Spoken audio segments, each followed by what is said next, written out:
Zunesha and Joy Boy. Joy Boy and Zunesha. But what about Imu?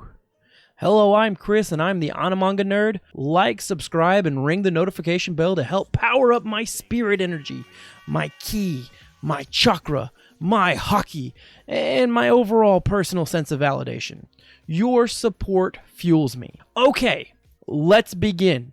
Today's theory's deep dive involves two pieces of the puzzle that we already know are connected, and one that I'm going to posit is also connected. So if you want to jump ahead, do so now, and let me go ahead and say spoiler warning if you haven't been reading the manga for One Piece and are an anime-only fan. So my fair warning is over. Now it's time to start setting up what we need to understand the theory that we're exploring. First, Joy Boy is a character, title, idea.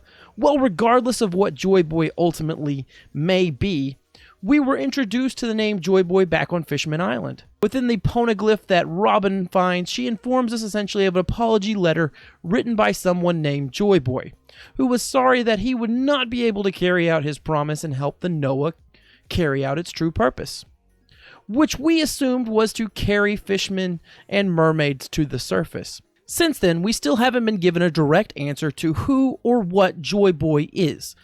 But that has started to change with the introduction of Wano Country.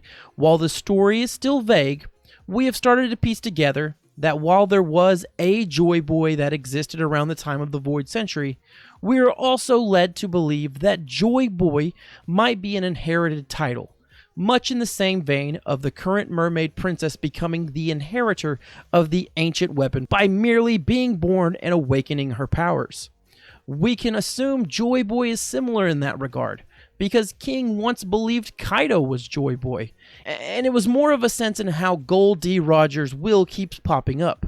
The assumption from King was that this person before him, Kaido, who liberated him from captivity, who possessed awesome strength and could not be conquered, and who had a large smile, was in fact Joy Boy in an essence sense. It may have also helped that he had horns, or was an Oni or Ogre or whatever race Kaido happens to be, because we're all but certain that that's an actual race in One Piece. And or was a large lad himself. Either way, something about Kaido struck King as the description or presence of Joy Boy. Kaido would then go on and say Luffy also wasn't Joy Boy. But maybe the Bighorn Boy was a little bit rash in that assessment. I guess we'll see as the chapters continue to play out. Next up, we have Zunesha, who was introduced in Zou, because the thing was literally carrying the island of Zou on its back. Zunesha is a giant elephant roaming the oceans with a singular purpose, but the minks have no true idea what it is it might be. Once we learn that Momo can speak to Zunesha, we learn that it had committed a crime 800 years ago and could not stop until it atoned. Then, more recently, thanks to Momo, we learned another piece of the puzzle. Zunesha was a comrade of Joy Boy. Now, let's jump into the theories on how these two, and Imu, are possibly related. The connection between Joy Boy and Zunesha isn't a discussion point, but the crime of Zunesha and the full picture of that friendship they shared with Joy Boy is the bigger mystery. While scrolling through One Piece Reddit, I found this Redditor's thread that stated, what if Zunesha's crime was killing Joy Boy? And what if Onigoshima's skull is Joy Boy's? It's been heavily hinted that Joy Boy was some kind of giant. So maybe Zunesha killed Joy Boy with that enormous sword that you see in Onigashima, and as punishment, he had to walk Earth until he found the next Joy Boy. I like the major point of this theory, if not being sold on every detail, and that is this. Joy Boy and Zunesha's crime are connected. Wano seems to be the start of clarity as One Piece comes barreling towards its final island and chapters in the near future. And it only grows more certain with each current chapter, as we've now not only tied a plot point into the final Rio poneglyph the Straw Hats need, we've also heavily hinted to Wano being the key to the One Piece, but are also now tying in the Five Elder Stars' evil plot, along with Zunesha's purpose and Joy Boy. Can't even forget that the will of D has been touched on at least twice during the Wano arc. So it seems that once we get out of Wano, we will be headlight nips deep in lore explosion. But what about Joy Boy and Zunesha? First, I'm going to go with the notion that Zunesha was once a human or humanoid, and hasn't always been a huge elephant. Although it wouldn't necessarily be surprising if Zunesha was that, as many One Piece theorists like to lean into the notion that Joy Boy was a giant and may have been Oars-like anyways, so him having a humongous elephant as a pet, a la Chopper or Laboon, wouldn't be too, out there.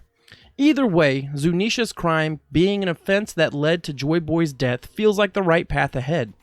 Now, I'm not saying Zunesha killed Joy Boy, like the Redditor I pulled up, but I am saying that his actions may have led to Joy Boy's death. Now, when we heard he committed a crime, I think many ran with the notion of legality, so a court procedure. But I think Zunesha's crime was much more personal, and his punishment may have been self-inflicted, especially if you subscribe to the notion that Joy Boy's death or end is linked to the Void Century. Zunesha may not have been forced by an outside party like the previous user of Tama's Devil Fruit, but might be a sense of personal obligation to atone for his crimes. One Piece's story, especially the background events, are full of these sort of things, where people place a restriction or life sentence on their own heads for actions of the past. Take, for example, Frankie of our own Straw Hat crew. He essentially tried to unalive himself by Train to atone for his crime against Tom, then completely changed his name and removed himself from the world he once knew as penance, never wanting to return to normal life with Iceberg in Water 7. So the idea that Zunesha's crime was betrayal is not that far-fetched. It is also in line with the current thematic strokes of the Wano arc and the Four Emperors saga. We have seen betrayal after betrayal in this arc and have been constantly reminded that pirates will always betray you, especially when things start to fall apart. So if we come to learn that Zunesha betrayed Joy Boy, someone who was already on some sort of apology tour, then Zunesha, not because of anything greater than the anguish of losing a friend at their own actions, chose to roam endlessly all this time. Alternatively, it could also be a betrayal in the same vein as Nolan and the Shandorians, or similar to how Brook clings to the Rumbar Pirates' pledge to Laboon. Maybe the betrayal between Zunesha and Joy Boy was a misunderstanding that led to Zunesha either forsaking Joy Boy or turning on him. I am a big fan of the One Piece theorists that harken back to Skypiea as being a huge clue to the Void Century Joy Boy One Piece laugh tale puzzle. So seeing a similar situation play out here would be a nice callback, would carry emotional heft, as it seems that this strange cycle of misfortune continues to play out and be inherited by others. Inherited wills, legacies, and betrayals, in retrospect, seem to be the grander story themes to One Piece, along with the more obvious power of friendship and yearning to chase dreams and freedom.